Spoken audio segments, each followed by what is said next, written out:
ముఖ్యమంత్రి శ్రీ నారా చంద్రబాబు నాయుడు గారికి, అదేవిధంగా జనసేన అధినేత శ్రీ కొణిదెల పవన్ కళ్యాణ్ గారికి, అదేవిధంగా ఐటీ శాఖ విద్యాశాఖ మంత్రి శ్రీ నారా లోకేష్ అన్న గారికి మా కదిరి ఎస్ఆర్ఓ తరఫున నమస్కారాలు.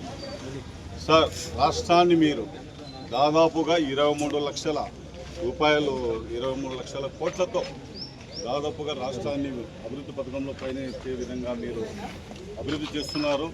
దానికి యావత్తు రాష్ట్రం అంతా హర్షిస్తుంది. ప్రతి వర్గానికి కూడా మీరు మేలు చేస్తున్నారు. ప్రతి రాష్ట్రం అన్ని విధాలుగా ముందు పోవాలని ప్రయత్నంలో అందరూ కూడా సంతోషపడతాను.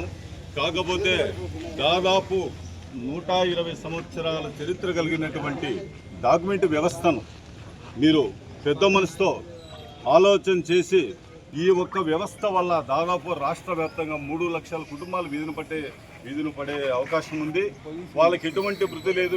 మీకు ప్రభుత్వంతో మా తరపు నుంచి మీకు ప్రభుత్వానికి ఏ రోజు కూడా మా డిమాండ్ కానీ మాకు వేతనాలు కానీ ఇంకోటి మేము ఇప్పుడు ఆశించింది లేదు. కాకపోతే మాకు మొదటి నుంచి అనాదిగా వస్తున్నటువంటి వ్యవస్థనే నమ్ముకొని, ఆ రాతపూర్వకమనే నమ్ముకొని మేము బతుకుతున్నాం సార్.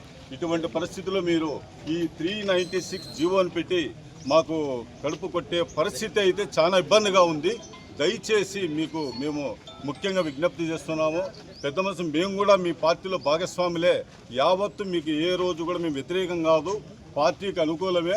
ఒక కార్యకర్తగా గాను అందరూ కూడా కలిసి మీకు వినపిస్తున్నాము. దయచేసి మీరు మా మీద పెద్ద మనసుతో ఆలోచన చేసి పూర్తిగా ఇది చేసి 396 జీవోని పూర్తిగా రద్దు చేసి, అదేవిధంగా ప్రైవేటీకరణ అనేది మనకు వద్దు, దాన్ని కూడా రద్దు చేయండి. అదేవిధంగా అనాదిగా ఎటువంటి ఆధారం లేకుండా జీవిస్తున్నటువంటి డాక్యుమెంట్ రైటర్ వ్యవస్థకు ప్రభుత్వం తరపున వాళ్ళకి భద్రత కల్పించి వాళ్ళకి ప్రత్యేకంగా లైసెన్సులను కూడా మంజూరు చేయాలని కూడా ఈ సందర్భంగా నేను విజ్ఞప్తి చేస్తున్నాను. ఇదే కాకుండా సార్, దయచేసి మేము విజ్ఞప్తి చేస్తున్నాం సార్, మేము ఎప్పుడు వెన్నంటే ఉంటాం. మేము కూడా మీ కార్యకర్తలు మేము ఓటు వచ్చిన వాళ్ళమే. అయితే మీ అభివృద్ధిలో కూడా మేము పాల్గొంటున్నాం. దయచేసి మా డాక్యుమెంట్ వ్యవస్థను ఇప్పటి నుంచి కూడా అనాదిగా వస్తున్నటువంటి వ్యవస్థను కాపాడండి. మా యొక్క జీవనోపాధిని శాశ్వతంగా ఉండే విధంగా మీరు కూడా మా సహకారం చేయాలని కూడా నమస్కరిస్తూ ప్రార్థన చేస్తున్నాము, విజ్ఞప్తి చేస్తున్నాము. మేము ఏ రోజు కూడా ప్రభుత్వం వ్యతిరేకం కాదు. మేము ఇప్పుడు మీతో భాగస్వాములే. దయచేసి నమస్కరిస్తున్నాను.